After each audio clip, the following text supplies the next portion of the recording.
Peeps, Kenny Molotov here at home, just got back from a day of work, and I wanted to address a question I feel like I've addressed many times before, but I get the question all the time, and I wanted to do one specific video on it so that I can get it out to you folks, and if you ever ask me about it again, I could just link to it, and that has to do with joining pre-apprenticeship programs. So I wanted to go into what a pre-apprenticeship program is, what it does, what benefits do you get, and if you need it. I think that should cover everything that you really want to know about it. So what a lot of people have noticed in the past about getting into the trade is that it's really difficult to get in when you're a first-year apprentice. A lot of plumbing companies are asking for second, third, fourth, fifth-year apprentices, but they never are asking for first-year apprentices, and I think that has a lot to do with what labor costs and where the minimum wage is at. So when a small plumbing company is looking for an apprentice, they're starting to think to themselves, you know, I want the most bang for my buck. I want to make sure I'm going to spend $15 an hour or whatever your minimum wage is to make sure that somebody is coming in that is able to do at least some work. At least that's the mentality that I understand of it. I'm sure there are other factors as well. So I feel like what ended up happening is the schools started seeing this and started saying to themselves, is there a way that we can implement ourselves to help this market out for the apprentice that's just starting out? And I think that's where the pre-apprenticeship program has come from. This isn't an academic study, it's just something that I've been thinking about for a little while, and I think that makes sense. I think the school is trying to basically fulfill a certain aspect of the plumbing market to see if they can help individuals get their foot in the door. So here's what a pre-apprenticeship program is. A pre-apprenticeship program is essentially a course that you can take where you go into a college that will basically teach you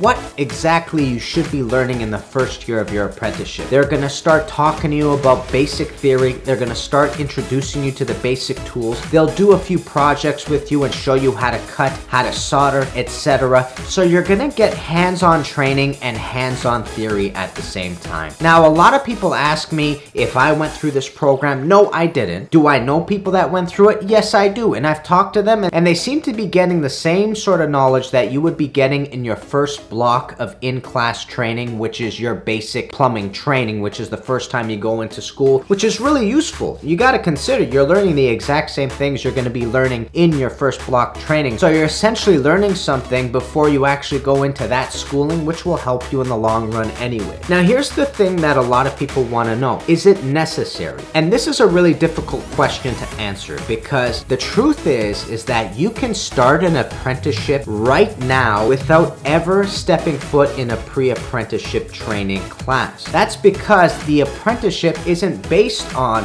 a pre-apprenticeship course. The apprenticeship is literally finding a journeyman to work under, getting all your papers in order, signing up, basically that journeyman saying that they are going to be taking responsibility for you, they're going to start in the trade teaching process, and then you signing up with your local school, whatever that is, to eventually do the in-class training. And that's essentially the gist of what it is to get into an apprenticeship. A pre-apprenticeship program is not necessary for that. You can start your apprenticeship immediately. You don't need a pre-apprenticeship course to start your apprenticeship. What you need to start your apprenticeship is finding some sort of business or some sort of journeyman to basically take you under their wing, sign you up with the program, getting all your paperwork in order, submitting it is basically what it takes to start your apprenticeship. Now, here's the thing. Like I said a few minutes ago, it's a little bit difficult to get your foot in the door. Here's my 2 cents on it. Take it with a grain of salt, and definitely ask around if you have other people joining the trades or other people that you know that are in different trades as well, because it's important to get a lot of opinions on it. But here's my 2 cents on it and what I feel about what you probably should be doing depending on the variables you're dealing with. First and foremost, if you meet a journeyman or a plumbing company that can take you under their wing and start you off with an apprenticeship, that is always your number 1 step. Get your papers in order, submit them, make sure that the College of Trades knows about it, and you're already starting off on your apprenticeship, you're already logging hours, and you're about to go to school. That is your perfect scenario. If you don't get this job, and you can't get this job, and you've tried for months and months on end to submit as many resumes as possible, what I have to stress is this is going to be a lot of work to get your foot in the door. You're going to have to submit a resume, obviously. You're going to have to start calling plumbing companies. You're going to have to start inquiring, are you guys hiring apprentices at the moment? If they're not hiring apprentices, it's still worth it to ask, hey, can I still join the crew? Can I be a laborer at the work? Can I be working behind the plumber but not officially signed up as an apprentice? Another thing you gotta know about apprenticeships is that one journeyman is only allowed to take on one apprentice at the same time. So sometimes you're gonna call a plumbing company and they're gonna have 15 journeymen and they're gonna have 15 apprentices at the same time. So they can't take you on as an apprentice, but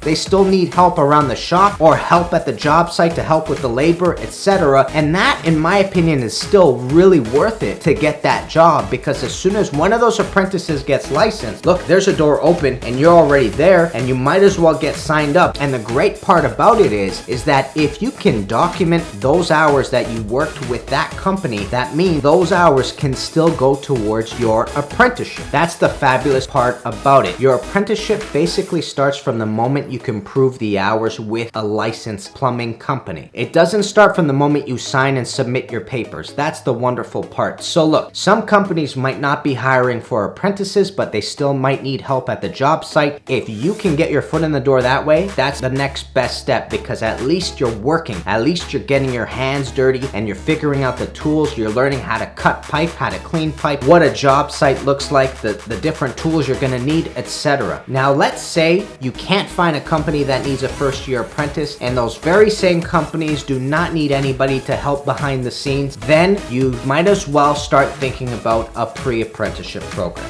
I say that because, look, getting your foot in the door right away is obviously the most logical thing to do. If you could do that, go for it. Sign up as an apprentice right away. You don't need to hesitate. You don't need to take a pre-apprenticeship course. However, if you can't get your foot in the door that way, now's the time to start thinking about doing a pre-apprenticeship program, because guess what? There is still a place in this world, even though you're not getting hired, where you can still learn a certain amount of information of the trades and of the trade of your specification, and that just happens to be a pre-apprenticeship program. So if you have the time and money and you have the means to go to school and take this program, I say it's probably gonna be only a benefit for you if you get there and you start learning it right away. The benefit on top of this is that once you get out of school, you're sitting back and you're sending your resumes to plumbing companies, and now you have an additional sale on yourself, which is, hey look, I don't have any hours under my belt, but I did take a pre-apprenticeship programs. I know about traps, I know about vents, I know about some sizing, I've worked with some tools, I've worked with ABS pipe, I've worked with copper, etc. So I know a couple of things, and in my opinion, that might be a benefit for you in comparison to the apprentice that doesn't know anything at all. So it might be a selling point to whoever your employer is in the future. And that is where I stand on the topic on whether you should join a pre-apprenticeship program or not. If you can get your foot in the door and sign up as an apprentice, awesome. Go for it. That's your number one choice. Don't even bother with the pre-apprenticeship. If you can't get signed in as an apprentice and they need laborers, they need people to still break cement and to help out around the job site, join them, because you can log those hours in the future if you can prove those hours. And if you can't do either of those because all the plumbing companies and the unions are kind of busy right now and not hiring, then go ahead, do a pre-apprenticeship program if you have the time and if you have the money. Peeps, I hope this talk helps. I've talked about it in the past many times. Feel free to leave any comments below if I didn't clear up anything that you might want cleared up, and I'll see you very soon. Kenny Molotov, guys.